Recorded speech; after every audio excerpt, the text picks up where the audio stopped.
સાક્ષાત પરબ્રહ્મ પરમાત્મા। ત્યારે શ્રોતાજનો, આજે આપણે મોક્ષ એટલે શું એના ઉપર વિવેચન કરવાનું છે। તો બંધ અને મોક્ષ પ્રકૃતિમાં રહેલા છે। પ્રકૃતિ 5 ભૂતની છે, પૃથ્વી, જલ, તેજ, વાયુ ને આકાશ। એના પરમાણુ હોય।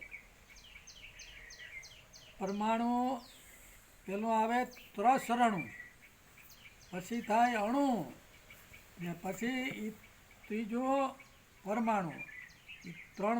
બેમાંથી 3 પરમાણુ કોષ બને। એવા આપણા શરીરની અંદર 7.5 કરોડ પરમાણુ કોષ હોય।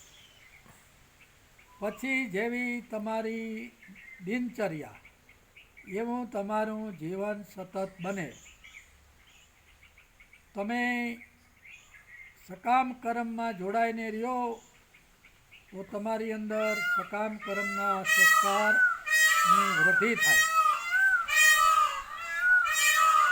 જીવન પર્યટન તમે સકામ કર્મમાં વર્યા રહ્યો તો તમારી જન્મ મરણની યાત્રા બંધ ન થાય।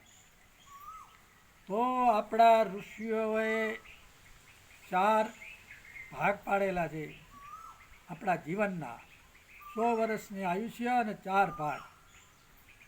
25 વર્ષ આપણે આશ્રમમાં રહેવાનું, ગુરુ સેવા, બ્રહ્મચર્યનું પાલન, ભણવું, જીવન ધન્ય બનાવવાનું, બધું શીખવાનું।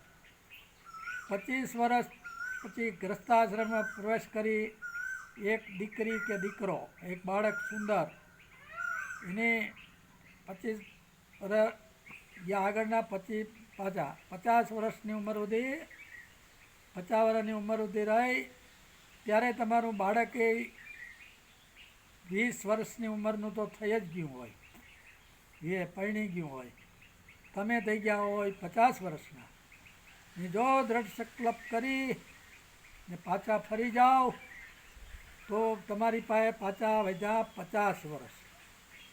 તો અમારા મહાપુરુષ યોગાનંદ બોલ્યા કે કોઈ માણસ તન મન ને ધનથી મોક્ષ માટે પ્રયત્ન લાગી જાય તો 3 વર્ષ, 6 વર્ષ, 12 વર્ષ, 24 ને છેલ્લા 48, તો 48 વર્ષે તમને મોક્ષ મળી જાય તોય તમારી પાસે 2 વર્ષ બચે।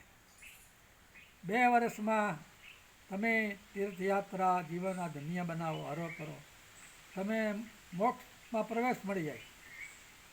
તો તમને થાય કે મોક્ષ એટલે શું, બંધ એટલે શું? બંધ અને મોક્ષ પ્રકૃતિમાં રહેલા છે। તો તમારા ચિત્તનો આધાર, ચિત્ત 3 ગુણનું કારણ હોય, તમોગુણ, રજોગુણ ને સતોગુણ।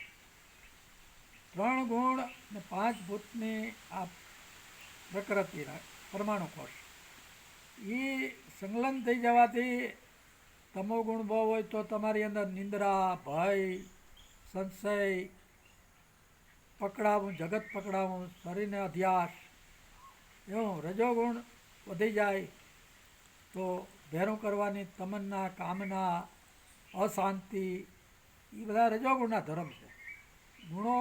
ગુણોનું કામ કર્યા રાખે શરીરમાં। સત્વગુણની વૃદ્ધિ થઈ જાય તો તમને દેવ ભક્તિ, મંદિર, પૂજા અર્ચન, યાત્રા, એવું બધું। તો પતંજલિ ઋષિએ વિભૂતિપાદના 55મા સૂત્રમાં મોક્ષનું સુંદર વિવેચન કરેલ છે। બંધ અને મોક્ષ બુદ્ધિમાં રહેલા છે। બુદ્ધિ એટલે ચિત્ત, કે તમારી બુદ્ધિની શુદ્ધિ એ પુરુષનો મોક્ષ, કેવલ્ય, મુક્તિ, એક અર્થને સંબોધન કરનારા શબ્દ હોય। તમને થાય બુદ્ધિની શુદ્ધિ, તમારી આખી બોડી શુદ્ધ થઈ જાય, એક એક અણુ શુદ્ધ થઈ જાય, પછી તમે ગમે એવું પકડવાની કોશિશ કરો તોય કોઈ પદાર્થ પકડાય નહીં। તો સંત બોલ્યા અમારા, ત્રિગુણી માયાની તોપું ફૂટે, જીવન મુક્તા નરને ન લૂટે। તો આ માયા ઉત્પન્ન થાય 3 ગુણમાંથી। તમોગુણવાળી માયા તમને મૂંઢ પશુ જેવા બનાવી દે આંધળા. કરોડો રૂપિયા હોય તો તમને એમાંથી 1 રૂપિયો તમારા સ્વ માટે વાપરવા રાજી ના હોય. રજોગુણ તમને એવો પરેશાન કરી દે કે હજે આ કરોડો છે, હજે બીજા કરોડો થઈ જાય, એવી ભ્રાંતિ ઊભી કરીને તમને ભવભ્રમણામાં રજોગુણ મેન કારણ છે ભટકાવવાનું.